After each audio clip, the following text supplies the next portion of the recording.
மனைவி எப்படி இருக்க வேண்டும், எப்படி இருக்கிறார்கள் என்பதற்கான ஒரு சின்ன ஒரு எடுத்துக்காட்டு. ஒரு கணவன் மனைவி என்பது உதாரணத்துக்கு நம்ம வீட்டில் பெண் இருக்கின்றால், அந்த பெண்ணை 18-20 ஆண்டுகள் நம் வீட்டில் வளர்கின்றாள். சந்தோஷமாக மகாராணியா பட்டாம்பூச்சில் சிறகடித்து பறக்கின்றாள். ஒரு மணமகனுக்கு நிச்சயம் செய்கின்றார்கள். அந்த திருமணம் நடக்கின்றது.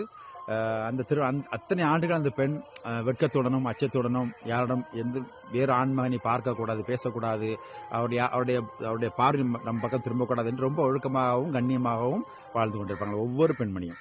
திருமணம் நிச்சயம் வரும்போது இவருக்கு தான் என் மனைவி என்று அந்த பெரியவர்கள் நிச்சயிக்கப்பட்டு அந்த திருமணம் நடந்து முடிந்ததுக்கு பிறகு அந்த நாள், அந்த திருமணம் முடிந்த அந்த நாள் பார்த்தீங்கன்னு சொன்னா, இப்போ அந்த பொண்ணு இத்தனை வருஷமா வைக்கப்பட்டிருப்பா இல்லையா, ஆனால் அந்த ஒரே நாளில் அந்த ஃபோட்டோ ஷூட்டுங்கிற பேரில் அந்த மணமகனும் அந்த மணமகளையும் கணவன் மனைவி இருவரையும் அந்த ஃபோட்டோ ஷூட்டுங்கிற பேரில் இப்படி நெல்லுங்க, அப்படி நெல்லுங்க, இப்படி தோளில் கையை போடுங்க, இப்படி நெல்லுங்க, இப்படி என்று போஸ் சொல்லி அந்த ஒரு நாளில் அந்த பெண் 20 ஆண்டுகள் எப்படி வெட்கப்பட்டிருந்தாலோ அதை அனைத்தையும் அந்த ஃபோட்டோ ஷூட்டுங்கிற பேரில் அந்த ஒரு நாள் அந்த வெட்கத்தையும் முடித்து விடுகிறார்கள். இது ஒன்று.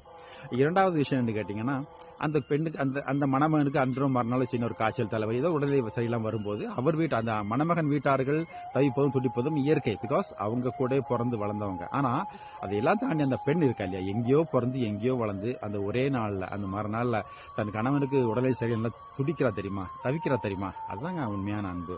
ஸோ இந்த மாதிரி அன்பை உணராமல் நிறைய பெண்கள், நேற்று கூட சொல்லியிருந்தேன் மதுவுக்கு அடிமையாகின்னு சொல்லிட்டு.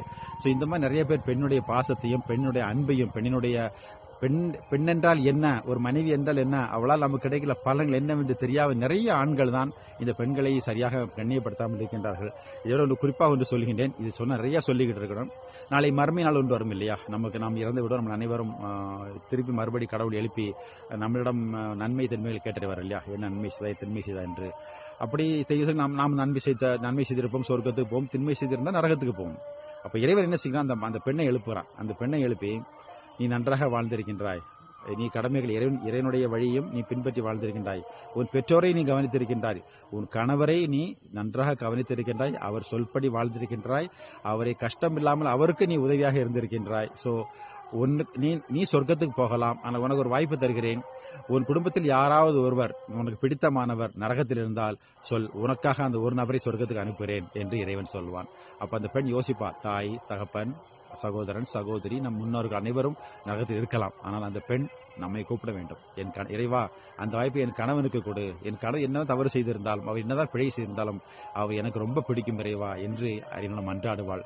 நண்பர்களே, நாமும் நாளை நம் மனைவி நமக்காக இறைவனிடம் மன்றாடும் ஒரு பாக்கியத்தை பெற வேண்டும், சொர்க்கத்தில் செல்ல வேண்டும். மனைவியை மதியுங்கள், கண்ணியம் கொடுங்கள், காப்பாற்றுங்கள். Thank you so much. பை.